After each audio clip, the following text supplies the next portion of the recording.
الحمد لله نحمده ونستعينه ونستغفره ونؤمن به ونتوكل عليه ونعوذ بالله من شرور أنفسنا ومن سيئات أعمالنا من يهده الله فلا مضل له ومن يضلل فلا هادي له وأشهد أن لا إله إلا الله وحده لا شريك له وأشهد أن محمدا عبده ورسوله أما بعد يا أيها الذين آمنوا اتقوا الله حق تقاته ولا تموتن إلا وأنتم مسلمون يا أيها الناس اتقوا ربكم الذي خلقكم من نفس واحدة وخلق منها زوجها وبث منهما رجالا كثيرا ونساء واتقوا الله الذي تساءلون به والأرحام إن الله كان عليكم رقيبا يا أيها الذين آمنوا اتقوا الله وقولوا قولا سديدا يصلح لكم أعمالكم ويغفر لكم ذنوبكم ومن يطع الله ورسوله فقد فاز فوزا عظيما فإن خير الحديث كتاب الله وخير الهدي هدي محمد صلى الله عليه وسلم وشر الأمور محدثاتها وكل محدثة بدعة وكل بدعة ضلالة وكل ضلالة في النار وقال الله تبارك وتعالى إن الله وملائكته يصلون على النبي يا أيها الذين آمنوا صلوا عليه وسلموا تسليما اللهم صل على محمد وعلى آل محمد رب اشرح لي صدري ويسر لي أمري واحلل عقدة من لساني يفقهوا قولي اللهم أرنا الحق حقا وارزقنا اتباعه وأرنا الباطل باطلا وارزقنا اجتنابه آمين يا رب العالمين اللهم لا سهل إلا ما جعلته سهلا وأنت تجعل الحزن سهلا إذا شئت. مسلیان اور خواتین اسلام، ایک عنوان جس کو ہم مسلسل پچھلے 2 ہفتوں سے سن رہے ہیں اور آج اسی عنوان کا یہ تیسرا درس ہے. اللہ کے نبی صلی اللہ علیہ وسلم کے اوپر درود و سلام. اور اسی نسبت سے جو آیت آپ نے سماعت فرمائی وہ آیت نمبر 56 ہے سورہ احزاب کی، جس میں اللہ تعالیٰ نے فرمایا کہ بے شک اللہ تبارک و تعالیٰ اور اس کے فرشتے صلات بھیجتے ہیں نبی صلی اللہ علیہ وسلم پر، تو اے اہل ایمان تم بھی صلات نبی صلی اللہ علیہ وسلم کے اوپر اور سلام بھیجو. لہذا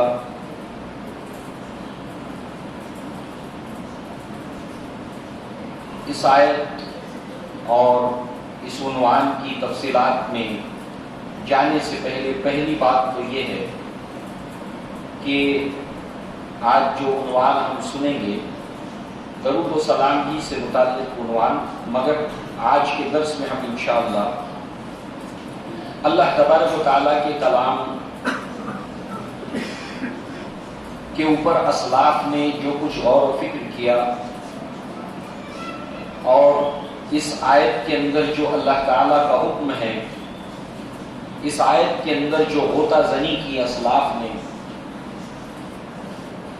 اسی کا جو نتیجہ ہے کہ جو کچھ بھی اس عنوان کے تحت آج ہم نکات سنیں گے، بالخصوص علامہ ابن القیم رحمہ اللہ کی عظیم کتاب جلاء الافہام فی صلاۃ والسلام علی خیر الانام، یہ اسی عنوان کے اوپر مشتمل ایک ضخیم کتاب ہے.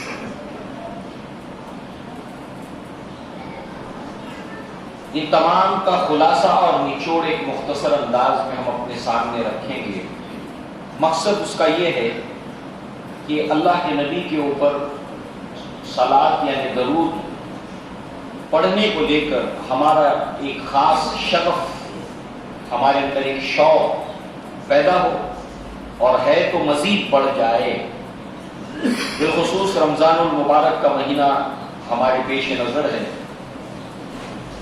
اور اس مہینے کے اندر بھی ہم کثرت کے ساتھ اللہ کے نبی صلی اللہ علیہ وسلم کے اوپر صلات پڑھیں. پھر جمعہ کے روز جس کا حکم ہے ہر جمعہ ہم اپنے معمولات میں اس کو شامل کریں کہ کثرت کے ساتھ اللہ کے نبی کے اوپر صلاۃ پڑھیں۔ علامہ ابن قیم رحمہ اللہ نے قریب 39 فائدے اس کے بتائے ہیں، ایک نہیں دو نہیں 39 فائدے، ایک کم 40 فوائد اس کے بتائے، ایک سے بڑھ کر ایک دنیا اور آخرت کے فائدے۔ ان باتوں کو سننے کے بعد ہمارے دل میں ایک بھوک، ایک شوق پیدا ہو کہ ہم کوئی دن ہمارا ایسا نہ جائے جب ہم اللہ کے نبی صلی اللہ علیہ وسلم کے اوپر جو وہ درود نہ پڑھیں۔ اب آئیے ایک روایت کو ہم سامنے رکھتے ہیں، ہر درس میں کوئی نہ کوئی روایت درود کو لے کر، صلاۃ کو لے کر ہمارے سامنے آتی ہے۔ یہ روایت دراصل ایک خوشخبری ہے، ایک نوید ہے، نوید جافساں۔ وہ یہ ہے کہ مصیبتوں اور غموں سے نجات، اس کا ایک پروانہ ہے جو اس روایت کے اندر اللہ کے نبی صلی اللہ علیہ وسلم نے دیا ہے۔ عن ابی بن کعب رضی اللہ عنہ قال قلت رسول اللہ صلی اللہ علیہ وسلم انی اقصر الصلاۃ علیک فلم اجعل لک من صلاتی۔ ابی بن کعب نے اللہ کے نبی سے کہا کہ اللہ کے رسول صلی اللہ علیہ وسلم میں دعائیں مانگتا ہوں اللہ تعالیٰ سے، تو کثرت کے ساتھ اس میں کا ایک حصہ آپ کے اوپر صلاۃ یعنی درود پڑھتا ہوں۔ اور اس کے تعلق سے اللہ کے نبی صلی اللہ علیہ وسلم کو اس عمل کے بتانے کے بعد گویا کہ اللہ کے نبی صلی اللہ علیہ وسلم سے آپ رہنمائی چاہتے تھے کہ یہ میرا عمل ہے، تو آپ مجھے اس پر کیا رہنمائی کرتے ہیں، مشورہ کرتے ہیں، میرا یہ معمول ہے، میرا یہ عمل ہے۔ کثیر بڑا حصہ میں اس کے اندر درود کا پڑھتا ہوں۔ اللہ کے نبی نے فرمایا کہ قال ما شئت، ٹھیک ہے جو تم چاہو، مگر اگر تم چاہو قلت الربع، تو میں نے کہا اللہ کے نبی صلی اللہ علیہ وسلم کیا میں اپنے کل اس ذکر و اذکار کے اندر اور اپنی دعاؤں کے اندر 4th پارٹ، چوتھا حصہ درود کا رکھوں؟ اللہ کے نبی نے فرمایا قال ما شئت فإن زدت فهو خير لك، ٹھیک ہے تم اگر چاہو تو ربع، مگر اگر تم کچھ بڑھا دو تو یہ تمہارے لیے اور زیادہ خیر ہوگا۔ قلت، میں نے کہا فالنصف، آدھا، یعنی چوتھائی سے آگے بڑھا کر آدھا حصہ میں درود کا پڑھوں؟ اللہ کے نبی نے فرمایا قال ما شئت فإن زدت فهو خير لك، ٹھیک ہے اگر تم چاہو مگر تم اور کچھ بڑھا دو یہ تمہارے لیے بہتر ہے۔ فقلت فثلثین، تو میں تہائی حصہ یعنی 4 حصوں میں سے 3 حصہ درود پڑھوں اور باقی دعا کے لیے، ذکر و اذکار کے لیے، اللہ کی حمد و ثنا کے لیے۔ تو اللہ کے نبی نے فرمایا قال ما شئت فإن زدت فهو خير لك، ٹھیک ہے اگر تم چاہو کہ اگر اس میں اور کچھ بڑھا دو، قلت اجعل لك صلاتي كلها، تو اللہ کے نبی صلی اللہ علیہ وسلم کیا میں کل کا کل درود پڑھوں آپ کے اوپر؟ اللہ کے نبی نے فرمایا قال اذا تكفى همك ويغفر لك ذنبك، کہ اگر تم ایسا کرو تو یہ تمام تمہارے دکھ، تمہارے غم، تمہاری تکلیف اس سے نجات کے لیے کافی ہو جائے گا اور تمہارے گناہوں کی مغفرت کے لیے وجہ بن جائے گا۔ 100%۔ پہلے چوتھائی کہا آپ نے، پھر اللہ کے نبی نے فرمایا کہ چاہو تو اور بڑھاؤ کا 50%، پھر اس کے بعد 75% اور پھر 100%۔ لہذا اگر تم ایسا کرو تو یہ تمہارے تمام دکھوں اور غموں کے لیے کافی ہو جائے گا اور تمہارے گناہوں کی مغفرت کی وجہ بنے گا۔ یہ ہے ترمذی کی روایت ہے، حسن روایت۔ لہذا اب اس روایت کو سامنے رکھتے ہوئے ہم اپنی بات کو آگے بڑھائیں۔ سفیان ثوری رحمہ اللہ کہتے ہیں کہ درود یعنی صلاۃ اپنے آپ میں ایک بہت عظیم عمل ہے. یعنی انسان کہتا نا کہ بھائی عملی زندگی، عمل کرو عمل کرو، تو یہ خود ایک بہت عظیم بہت بڑا عمل ہے. اپنی معمولات کے اندر اس کو شامل کرنا ایک عظیم عمل ہے اور دنیا اور آخرت کی نجات کی وجہ ہے. ابن القیم رحمہ اللہ نے اس کے تعلق سے فرمایا کہ یہ دین اور دنیا کے تمام غم اور فکر کو دور کرنے کی تاثیر اور اثر اپنے اندر رکھتا ہے. لہذا اسی کی تفصیلات کو اب ہم انشاءاللہ عنوان کو اسی تفصیلات کے تحت آگے بڑھائیں گے.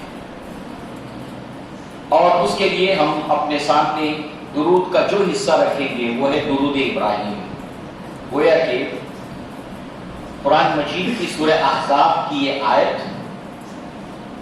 آیت نمبر 56 اور احادیث جو درود سے متعلق ہیں ان تمام کی گویا کہ یہ تفصیل ہے، تشریح ہے اور تفسیر ہے. اسلاف نے جو اس کے تعلق سے نکات بیان کیے، بالخصوص علامہ ابن قیم رحمہ اللہ، وہ گویا کہ اسلاف نے اپنے اس عمل کو لے کر جو فوائد ان کو ملے ہیں، اس عمل کے نتیجے میں جو فوائد ان کو حاصل ہوئے، ہر اسلاف میں سے ایک بڑی لمبی فہرست ہے کہ انہوں نے اپنے تجربات کو شیئر کیا ہے کہ ہم نے درود پڑھنے کی کیا تاثیر پائی، ہمیں اس کے کیا فوائد ملے. کیوں اسلاف نے اپنے ان تجربات کو کیوں رکھا امت کے سامنے؟ اس لیے رکھا کہ اس کو سننے کے بعد امت میں بھی ویسا ہی شوق پیدا ہو جیسے اسلاف کے اندر موجود تھا. اب آئیے، درود ابراہیم تو ہم سب جانتے ہیں، نماز میں بھی اس کو پڑھتے ہیں. اللہم صلی علی محمد وعلی آل محمد کما صلیت علی ابراہیم وعلی آل ابراہیم انک حمید مجید. اللہم بارک علی محمد وعلی آل محمد کما بارکت علی ابراہیم وعلی آل ابراہیم انک حمید مجید. اس میں سب سے پہلا لفظ اللہم، اور جتنے بھی درود اللہ کے نبی نے سکھائے اس کا آغاز اللہم سے ہوتا ہے. پہلا لفظ اللہم. کیسے یہ تیرے دکھوں کے لیے کافی ہو جائے گا، کیا کچھ خزانہ اس کے اندر ہے. لفظ اللہم کے تعلق سے اس بات میں کوئی اختلاف نہیں ہے کہ اس کا معنی یا اللہ، ہم اردو میں کہتے ہیں یا اللہ، ایسے ہی اللہم.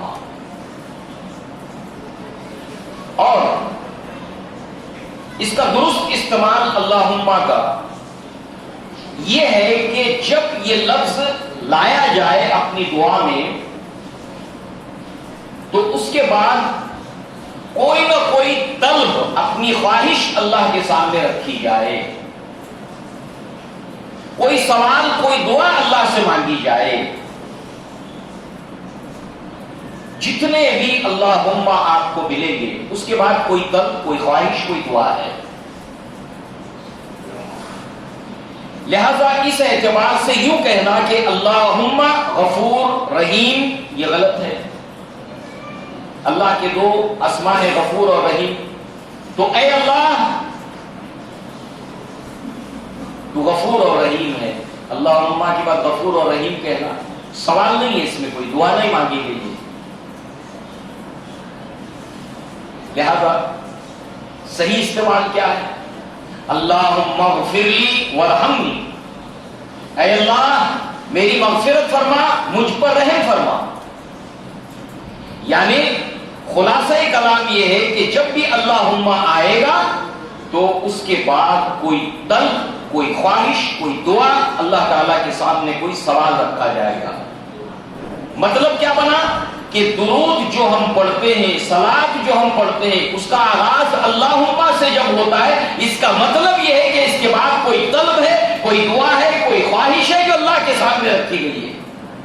خلاصہ کلام یہ نکلا. لہذا اب آئیے مزید اس اللہم کی گہرائی میں ہم اتریں. ہم دعاؤں کے اندر پڑھتے ہیں مگر ہم کسی نہ کسی درجے میں ہم جو کچھ اللہم جب کہہ کر اللہ سے سوال کرتے ہیں، دعا مانگتے ہیں، تو ہمیں معلوم ہونا چاہیے کہ اللہم جب ہم نے کہا تو ہم نے اللہ کے تعلق سے اس کی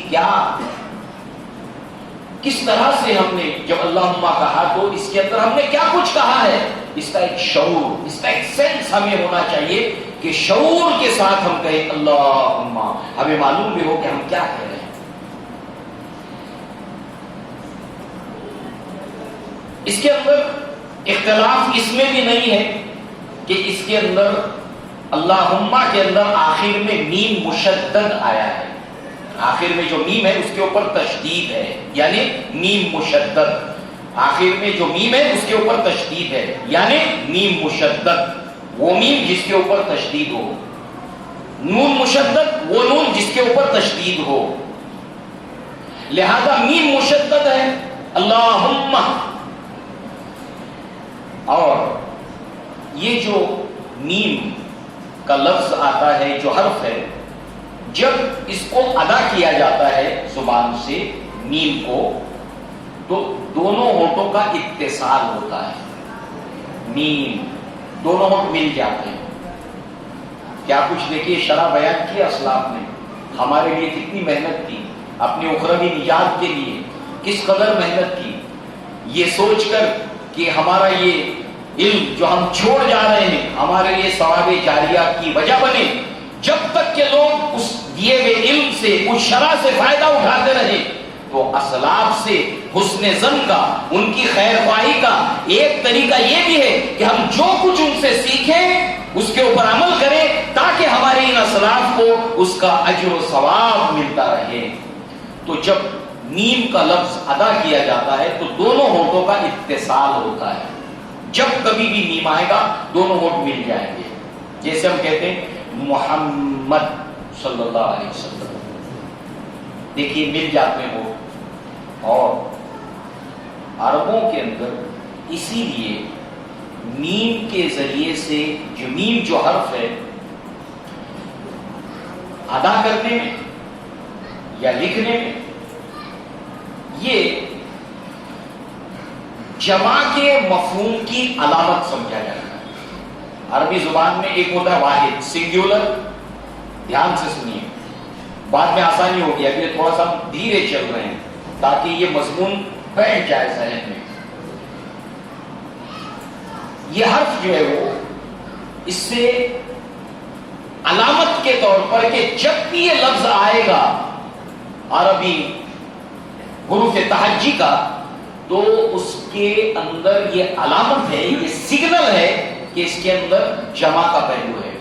عربی زبان میں ایک واحد ہوتا ہے سنگولر، ایک وچن، پھر ہوتا ہے تثنیہ ڈوئل، دو.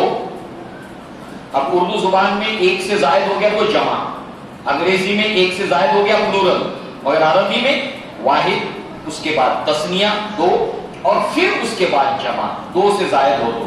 لہذا یہاں پر جو ہے وہ جمع کی علامت ہے میم. عربوں کے رواج کے اندر عربی زبان کو لے کر، مثال کے طور پر ہوا واحد ہے سنگولر، وہ، ہم جمع ہے میم آ گیا. اسی طریقے سے انتا، تو سنگولر ہے، انتم جمع میم آ گیا. لہذا ضرب کا، تو نے مارا، سنگولر، ضرب تم نے مارا. میم جب بھی آئے گا جمع کی وہ نشانی ہے، جمع کی علامت ہے. یہ مفہوم اپنے ذہن میں رکھیں کہ اس کے اندر اللہم اور ایک مرتبہ نہیں ہے میم، میم اور میم، میم مشدد ہے دو بار، یعنی کثرت کا پہلو موجود، زیادتی کا پہلو موجود. جمع تو ہے ہی مگر اس کے اندر میم مشدد ہونے کے بعد اس میں کثرت آ گئی، زیادتی آ گئی اور بڑھوتری آ گئی. لہذا اب یہ تو ہو گئی حرف کی بات. وہ الفاظ جن میں میم کا استعمال ہوتا ہے کسی نہ کسی اعتبار سے وہ جمع کا مفہوم اپنے اندر شامل کر لیتے ہیں، جمع کا مفہوم اپنے اندر شامل کر لیتے ہیں. جیسے لم الشیء، یہ جو لما ہے، لم الشیء کسی چیز کو جمع کرنا، جمع کرنا، کلیکٹ کرنا. اس لفظ کا معنی یہ بنا، جو بھی لفظ بنیں گے اس کے اندر جمع کا مفہوم شامل ہوگا. اور لما اس کے معنی کچھ، لما شیء کچھ جمع کرنا. لہذا لم اللہ شعفہ، منتشر تھی کچھ چیزیں، اللہ تبارک و تعالیٰ نے اس کی شیرازہ بندی کر دی، اللہ نے اس کو جمع کر دیا. لم اللہ، اللہ نے شیرازہ بندی کر دی، اللہ نے جمع کر دیا، کلیکٹ کر دیا جو چیزیں بکھری ہوئی تھی. جیسے ہماری زندگی کے معاملات کے اندر بھی بہت سے معاملات میں ہماری زندگی بکھری ہوئی ہوتی ہے. کبھی کبھی آدمی کی فیملی بکھر جاتی ہے، بچے ادھر، وہ ادھر، یہ ادھر، انسان پریشان رہتا ہے. تو یہ بکھری ہوئی چیزوں کو اللہ تبارک و تعالیٰ جمع کرنے والا ہے. لہذا اس کے علاوہ سورۃ الفجر کے اندر ہے اکل لما، آیت کے اندر یہ آتا ہے اکل لما، یعنی اس کی تفسیر کے اندر اسلاف نے، مفسرین نے بیان کیا کہ کسی شخص کا ایسا عمل کہ اپنے حصے کے علاوہ وہ دوسرے کے حصے کے اندر تصرف کرے. ایسا عمل، ایسا نیک عمل، ایسا عمل کہ وہ انسان انفرادی طور پر تو اجر و ثواب لے ہی رہا ہے، اپنا حصہ تو لے ہی رہا ہے، مگر اپنے حصے کے علاوہ دوسروں کے حصے کے اندر بھی تصرف کر رہا ہے. مثال کے طور پر ایک انسان روزہ افطار کرتا ہے، اس کو ثواب ملتا ہے، مگر وہ ایک ایسا عمل کرتا ہے کہ روزے داروں کو افطار کراتا ہے، تو اب وہ کیا کرتا ہے کہ اور ثواب کو سمیٹتا ہے اس طریقے سے کہ روزے داروں کے ثواب میں کوئی کمی نہیں، بات نہیں ہوتی. خود بھی روزہ افطار کرنے کا ثواب اور افطار کرانے کا بھی ثواب حاصل. تو یہاں پر اکل لما، اس کی تفسیر کے اندر علماء نے بیان کیا کہ ایسا عمل کسی انسان کا کہ جو انفرادی طور پر اجر و ثواب کو تو سمیٹتا ہی ہے، مگر دوسروں کے جو ہے وہ اس کے اندر بھی تصرف کرتا ہے، وہاں سے بھی سمیٹتا اپنے لیے ثواب. اس کے اندر کیا آیا؟ اکل لما، اللہم. لہذا اب آپ دیکھیں کہ اللہم کے اندر ایک ہے اللہ، جمع میم مشدد، اللہ ہو کے اوپر اگر تشدید ہے اللہ اور میم مشدد، اللہم، اللہ پلس میم مشدد، اللہم. اب اس کے اندر ہم نے یہ دیکھا کہ جمع کرنے کا معنی داخل ہے، جمع کرنے کا معنی داخل ہے. اب کیا جمع ہو رہا ہے آگے اس کی وضاحت ہوگی. لہذا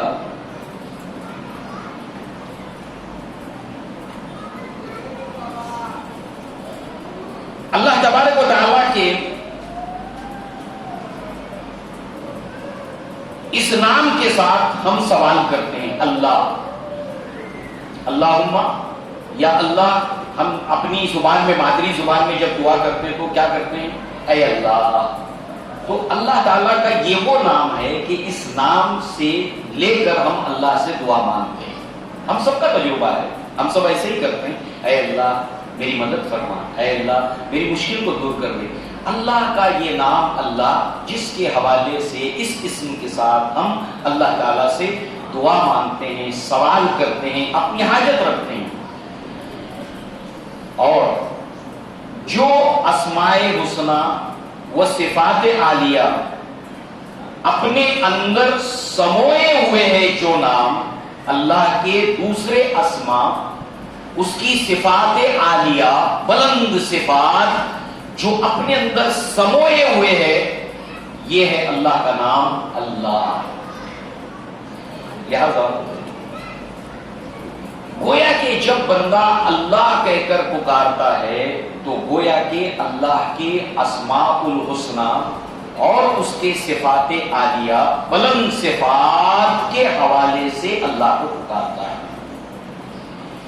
اسی طریقے سے اس اللہ کے ساتھ میں میم مشدد کا جو اضافہ ہے، میم مشدد کا جو اس کے ساتھ اضافہ ہے اللہ کے ساتھ، تو گویا کہ میم مشدد کے بارے میں ابھی ہم نے دیکھا کہ جب بھی میم آتا ہے تو اس کے اندر جمع کا مفہوم ہوتا ہے، یعنی اللہ کے ساتھ ساتھ اس میں اور بھی چیزیں جمع ہو رہی ہے۔ میم مشدد جمع اور مشدد ہے تو اور کثرت، یعنی اللہ کے ساتھ اور کون سی چیزیں اس کے اندر مل رہی ہے کہ جس کے حوالے سے ہم کہتے ہیں اللہم، اللہ سے مانگتے ہیں، دعا مانگتے ہیں، طلب کرتے ہیں، سوال کرتے ہیں۔ اس میں صرف اللہ نہیں ہے، اللہم جب آ گیا تو صرف اللہ نہیں ہے بلکہ اللہ کے علاوہ اور بھی کچھ چیزیں اس کے اندر جمع ہو رہی ہیں۔ میم مشدد کا معنی، مفہوم اور تفصیل ہم نے دیکھی۔ اب اس حوالے سے آپ دیکھیے کہ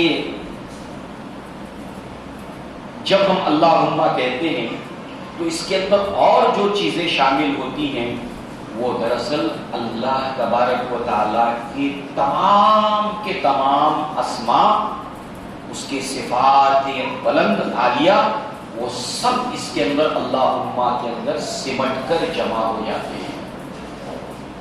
اور اس خلاصے کے بعد علامہ ابن قیم رحمہ اللہ نے مسند احمد کی ایک دعا کو بطور دلیل کے لائے، استدلال کے لائے، اور وہ دعا کیا ہے؟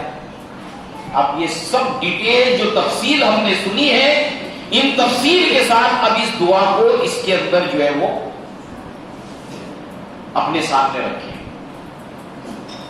اللہم انی عبدک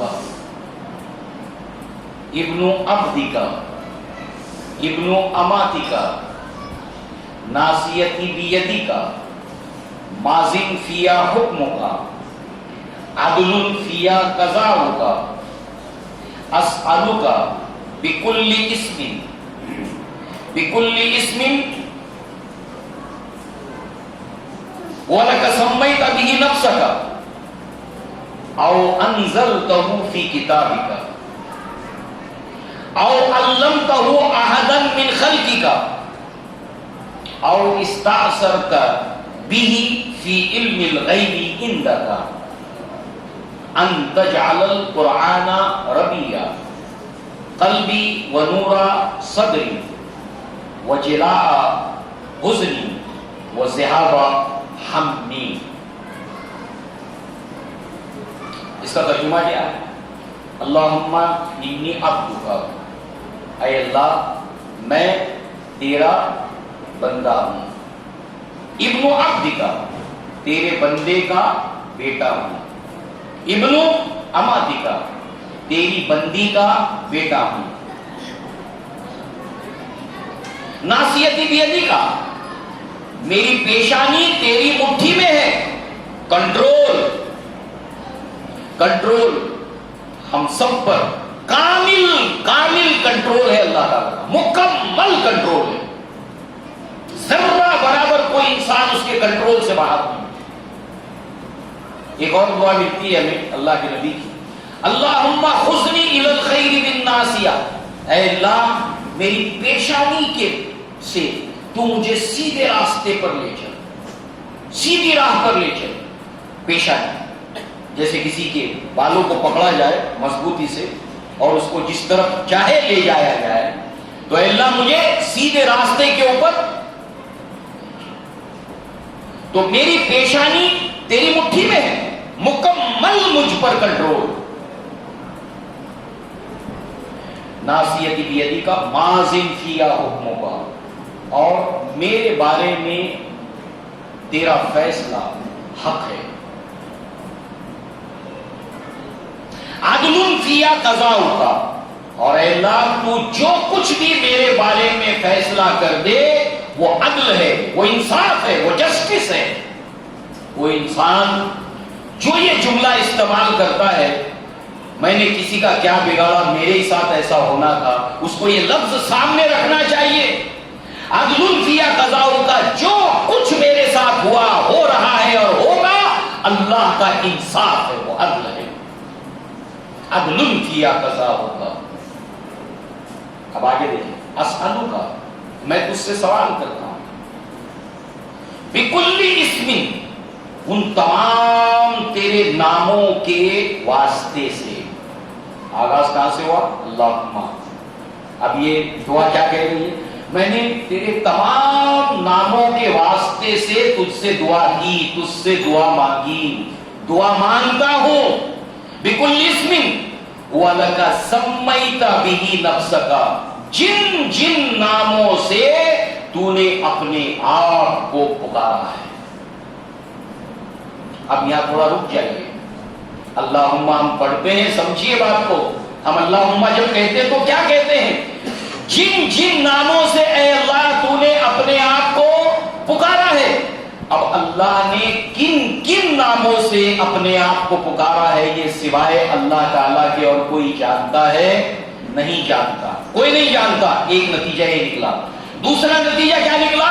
دوسرا نتیجہ یہ نکلا کہ اللہ تعالیٰ کے جتنے بھی نام ہیں، جن ناموں سے اللہ نے اپنے آپ کو پکارا ہے، ان میں سے کوئی نام رہ نہیں گیا، کوئی نام رہ نہیں گیا۔ دوسرا نتیجہ یہ نکلا، جن جن ناموں سے تو نے اپنے آپ کو پکارا ہے، اور انزلتہ فی کتابک، یا تو نے ان ناموں کو اپنی کتابوں کے اندر اتارا ہے۔ اب اللہ تعالیٰ نے کتنی کتابیں نازل کی؟ ہم بہت محنت کریں تو 4+1 5 تک پہنچ جائیں گے۔ تورات، زبور، انجیل، قرآن، یہ تو 4 ہو گئے، +1 صحف ابراہیم کے نام سے قرآن میں ذکر آیا، ابراہیم کے صحیفے، تو 4+1 بہت کوشش کر لی تو 4+1 صحف ابراہیم کو ملا، 5 کے نام ہم جانتے ہیں۔ اور اللہ نے کتنی کتابیں نازل کی ہے سوائے اللہ کے کوئی نہیں جانتا۔ جیسے قرآن مجید میں اللہ تعالیٰ کے نام ہیں، ایسے ان تمام کتابوں میں اللہ نے اپنے وہ نام نازل کیے تھے۔ جن جن ناموں کو تو نے اپنی کتابوں کے اندر اتارا ہے، انزلتہ فی کتابک وعلمتہ احدا من خلقک، یا ان ناموں کو تو نے اپنی مخلوق میں سے، احدن یعنی ایک ایک مخلوق، کوئی مخلوق رہ نہیں گئی۔ آج سائنس ٹیکنالوجی نے اتنی ترقی کی ہے، مگر تمام سائنس اور ٹیکنالوجی کے ماہرین کو، ایکسپرٹ کو اگر پوچھا جائے کہ بتاؤ کہ اس دنیا میں کتنے جو ہے وہ جاندار ہیں، مخلوق ہیں، جمادات ہو، نباتات ہو، حیوانات ہو، حشرات الارض ہو، کتنی مخلوق ہے، اس کا نمبر بتاؤ۔ وہ کہیں گے ہم نہیں بتا پائیں گے۔ اور ہر مخلوق کو اللہ نے اپنا جو نام سکھایا ہے، اور اللہ کی وہ اس نام سے تسبیح کرتی ہے۔ یسبح للہ ما فی السماوات والارض، سبح للہ ما فی السماوات والارض، زمین اور آسمان میں جتنی چیزیں سب اللہ کی تسبیح بیان کرتی ہے۔ ولکن لا تفقہون تسبیحہم، مگر تم ان کی تسبیح کو سمجھ نہیں سکتے، تمہیں شعور نہیں اس کا۔ اب کتنی مخلوق اور وہ اللہ کا نام لیتی ہے۔ ہر اس نام سے میں تجھ سے سوال کرتا ہوں جن ناموں سے تو نے اپنی مخلوق میں سے کسی کو نام سکھایا ہے، اور استعصرت به فی علم الغیب عندک، یا تو نے اپنے ان ناموں کو، اپنے نام کو علم غیب کے اندر پوشیدہ رکھا ہے۔ اب اس کے بعد کوئی بھی نام اللہ کا بچا نہیں۔ جب ہم کہتے ہیں اللہم، تو میم اس کے اندر علامت ہے کہ وہ اپنے اندر جمع کرتا ہے، اور میم مشدد یعنی جمع کثرت ہو گئی۔ اور اس دعا کے اندر جو الفاظ آئے ہیں کہ جو نام تو نے، جن ناموں سے اپنے آپ کو پکارا، اپنی مخلوق میں سے کسی کو سکھایا، اور تو نے اس کو علم غیب کے اندر چھپا رکھا، ان تمام ناموں کے حوالے سے میں تجھ سے دعا کرتا ہوں، تجھ سے سوال کرتا ہوں۔ ان تجعل القرآن ربیع، کہ تو قرآن کو میرے دل کی بہار، میرے سینے کا نور، میرے غم کا مداوا، میری فکر پریشانی کا علاج تو اسے بنا دے۔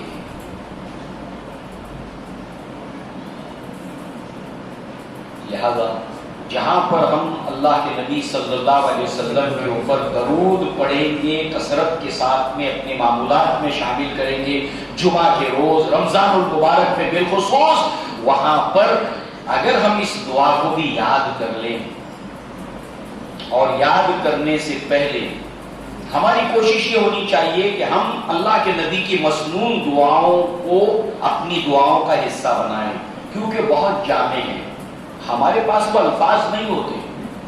اس کا طریقہ یہ ہے کہ اب اتنی دعائیں یاد کب ہوں گی، تو اس کا سب سے آسان طریقہ یہ ہے کہ اس دعا کی سب سے پہلے جو میننگ ہے، ترجمانی ہے، وہ اپنے دماغ میں بٹھا لیں، اور ترجمانی کے حوالے سے ہم اللہ سے اپنی زبان میں مانگیں، پھر اس کے بعد تھوڑا تھوڑا تھوڑا کر کے ان دعاؤں کو یاد کریں، اور ہم کیا مانگ رہے ہیں اس کا شعور بھی ہم کو ہو۔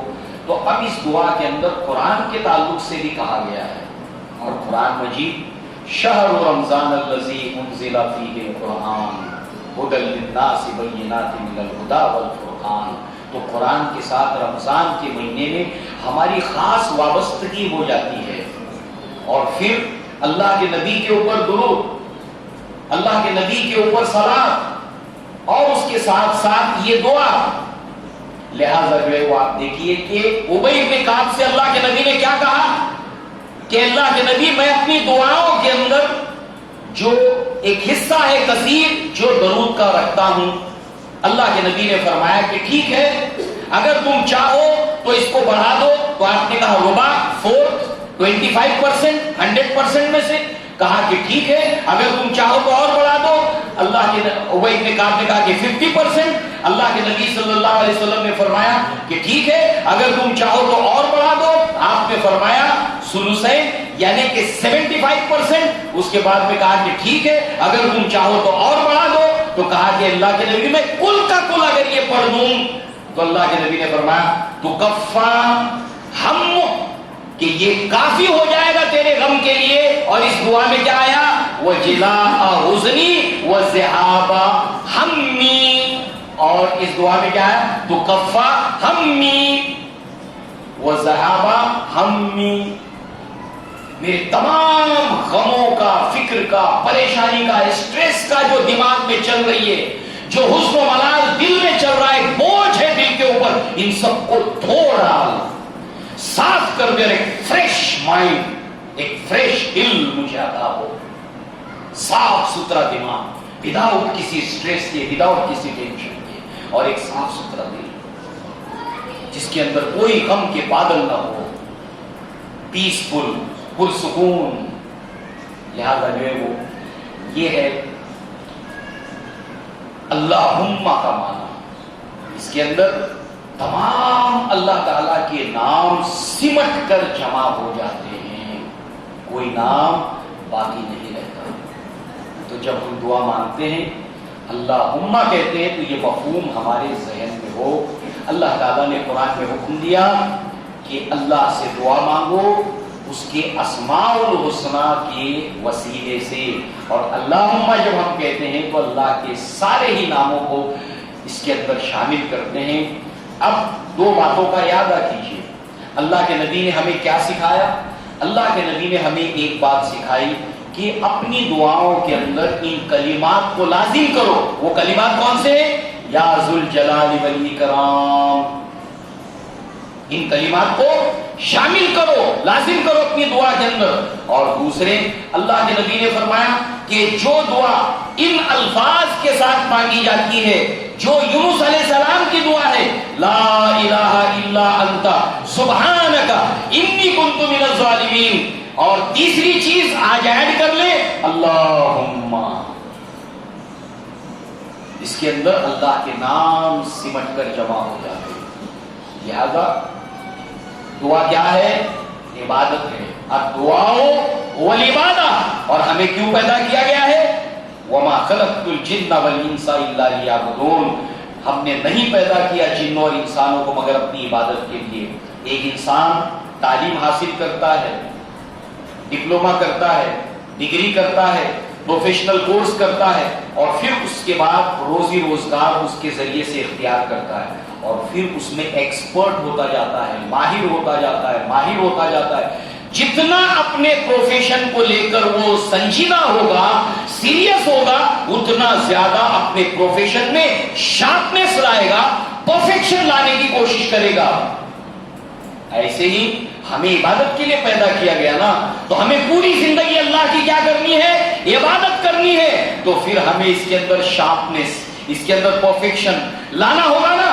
جب لانا ہوگا تو دعا بھی عبادت ہے، تو دعا کے اندر ہمیں مہارت لانے کی ہر روز، ہر مہینے، ہر سال کوشش کرنی چاہیے، تاکہ تا وقت حیات، ہماری موت کا وقت آنے تک ہم اس میں ماہر اور ایکسپرٹ، بہتر سے بہتر انداز میں اللہ تعالیٰ سے دعا مانگنے والے ہو جائیں۔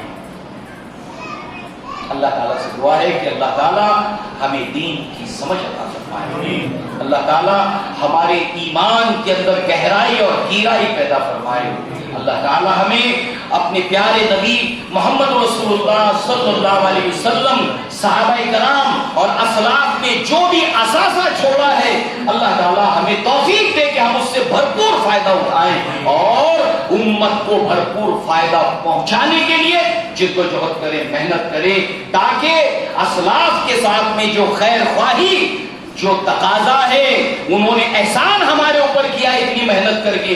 سوچیے علامہ ابن قیم نے اس کتاب کو لکھنے کے لیے سال تدبر کیا ہے، کتنی راتیں جاگے ہوں گے، کتنی محنتیں کی ہوں گی، کتنے اس کے اندر انہوں نے جب سیاہی کو چلایا ہے اور آنکھ کے اوپر، تو کتنی مرتبہ وہ روزے سے رہے ہوں گے، اللہ سے دعائیں مانگ مانگ کر یہ سب علم جمع کیا ہوگا، اور اللہ نے ان کی نصرت اور مدد کی ہے۔